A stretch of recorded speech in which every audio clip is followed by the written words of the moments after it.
नमस्कार. 23 मार्च 2026ला आम्ही नर्मदा परिक्रमा केली होती. आज कन्यापूजन या ठिकाणी आमचं सामूहिक सगळ्यांचे मिळून होत आहे. हे पहा, या सर्व मुली आपण आलेल्या आहेत, कन्या आहेत. त्यांचं भोजन आज आपण या ठिकाणी कन्यापूजन आणि कन्याभोजन या दोन्ही आपण आज करत आहोत. या ठिकाणी हे आमचे समस्त सर्वांचे परिक्रमावासीय या सर्वांच्या वतीने आज हे कन्यापूजन आणि कन्याभोजन या ठिकाणी होत आहे, संपन्न होत आहे.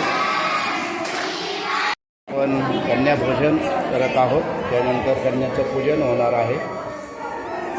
सर्व कन्या या ठिकाणी 21 कन्या आपण या ठिकाणी बोलवलेल्या आहेत. सर्व शाळकरी मुली आहेत. आपण पाहत आहात हे कन्याभोजन चालू आहे. कन्यापूजन करायचं खूप भाग्याची गोष्ट असते. या सगळ्या कन्यापूजनचं मी तुम्हाला आता यामध्ये महत्त्व देणार आहे की कन्याभोजन का करावं, कन्यापूजन का करायचे असते, त्याचं आता महत्त्व सांगतो. 2 ते 10 वयोगटातील मुलींना देवीचे साक्षात रूप मानून त्यांची पूजा करणे म्हणजे कन्यापूजन होय. यामुळे घरात सुख, समृद्धी आणि देवीचा आशीर्वाद मिळतो.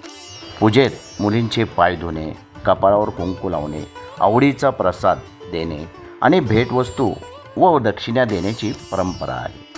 कन्यापूजन केल्याने घराची भरभराट होते आणि देवी दुर्गा प्रसन्न होते.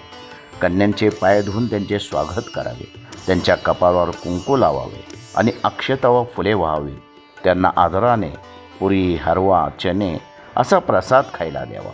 पूजेनंतर मुलींना भेटवस्तू, रुमाल, पुस्तके अशा काही स्वरूपातील वस्तू तसेच दक्षिणा द्यावी. शेवटी त्यांच्या पाया पडून आशीर्वाद घ्यावा. कमीत कमी 5, 7 किंवा 9 कन्यांना आमंत्रित करणे उत्तम मानले जाते. 2 वर्षाची कन्या दुःख दूर करते, तर 9 वर्षाची कन्या ज्ञानाचे प्रतीक मानले जाते. यामुळे धनलाभासोबत मोक्षप्राप्ती देखील होते.